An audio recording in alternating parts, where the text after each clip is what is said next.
The Holy Gospel according to Matthew, the 22nd chapter. Glory to you, O Lord. Then the Pharisees went and plotted to entrap Jesus in what he said. So they sent their disciples to him, along with the Herodians, saying, "Teacher, we know that you are sincere and teach the way of God in accordance with truth, and show deference to no one, for you do not regard people with partiality. Tell us, then, what you think. Is it lawful to pay taxes to the emperor or not?" But Jesus, aware of their malice, said, "Why are you putting me to the test, you hypocrites? Show me the coin used for the tax." And they brought him a denarius. Then he said to them, "Whose head is this, and whose title?" They answered, "The emperor's." Then he said to them, "Give therefore to the emperor the things that are the emperor's, and to God the things that are God's." When they heard this, they were amazed, and they left him and went away. The Gospel of the Lord. Praise to you, O Christ. You may be seated.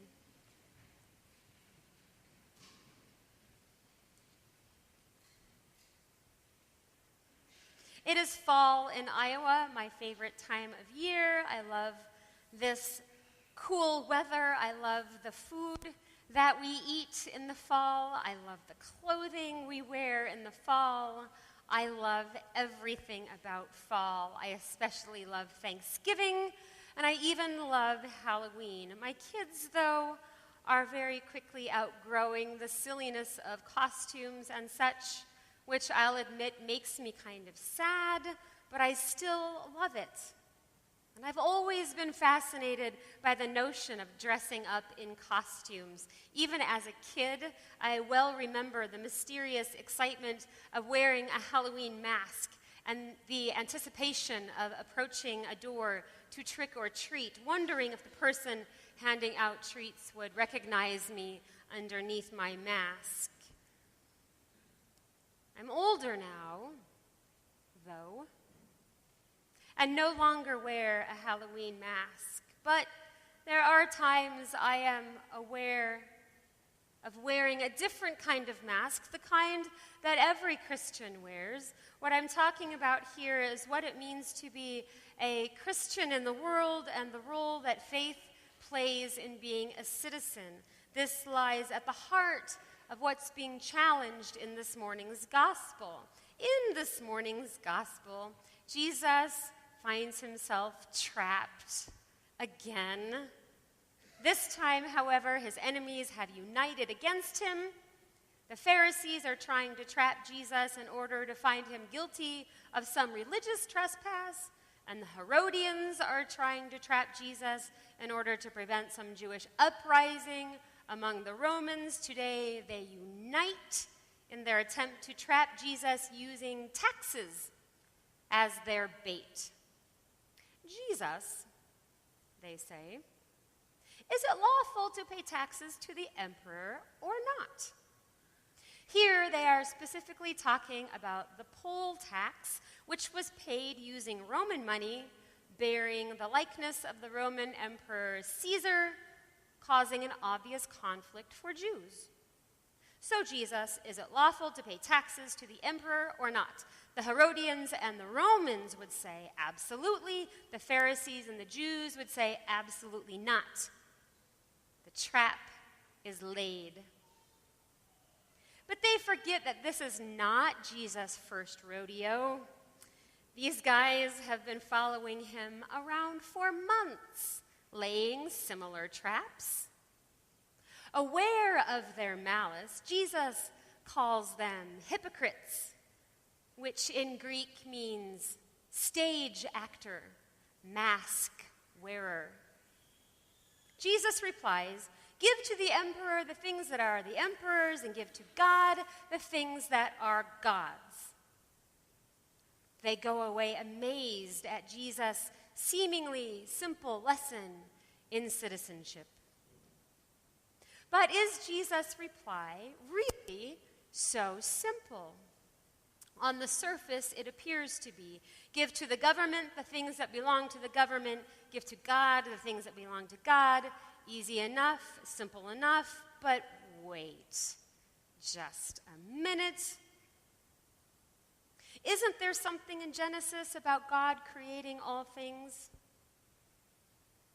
Isn't there something in all three Christian creeds about God being creator of heaven and earth, maker of all things invisible and visible, the uncreated creator of this entire cosmos?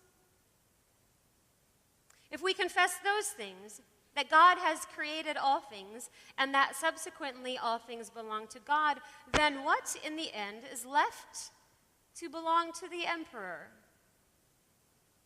The answer is nothing. So then, Jesus is being sly, as he is wont to be.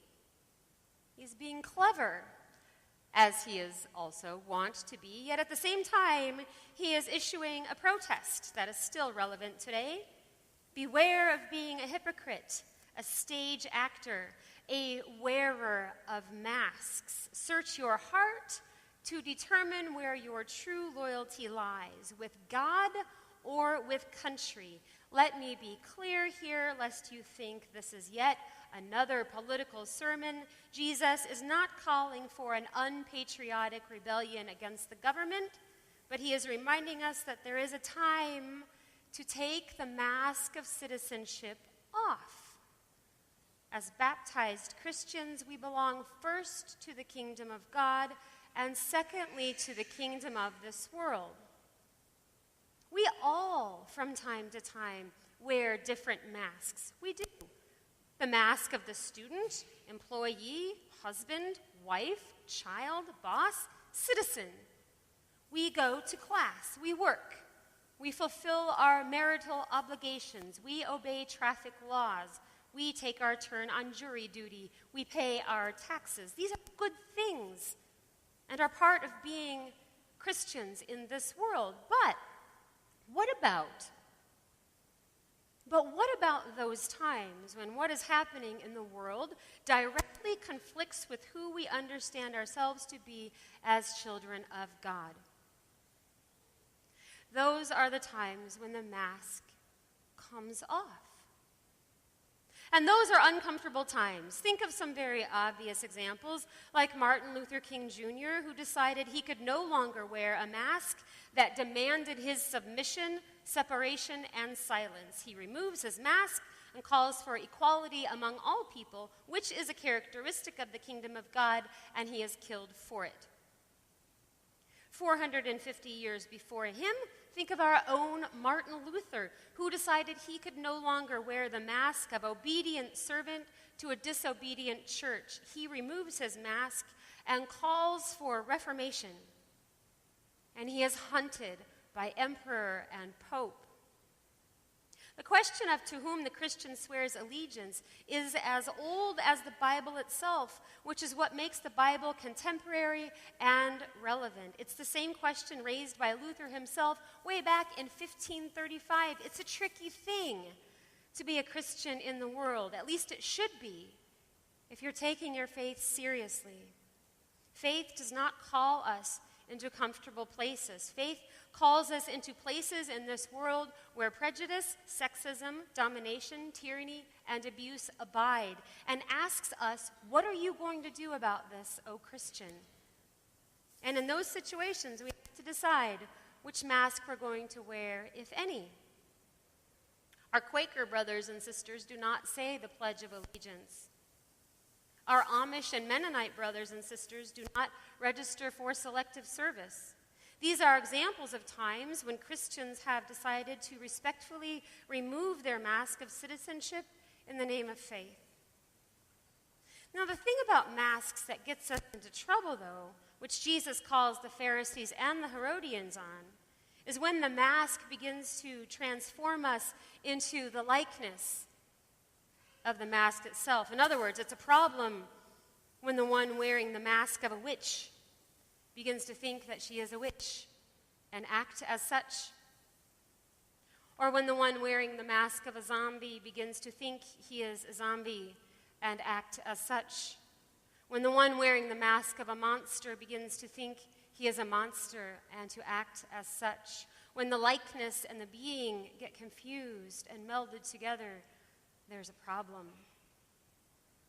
The truth of it is that we are all stage actors in life. We are all wearers of masks as we function in our roles as students, employees, and citizens. And that's fine. We need these things for the ordering of society. But today, Jesus challenges us to know when it is time to take the mask off, when the time comes to stand up or sit down, when the time comes to ally with good in the face of evil, when the time comes to defend the weak and the vulnerable, when the time comes to speak out or be silent, when the time comes to protest against tyranny, times when faith prevails over citizenship.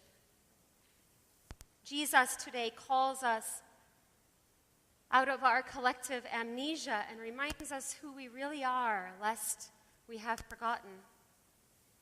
We are human beings in God's own image, in God's own likeness. We are not human beings created in the image of this president or that prime minister or that emperor.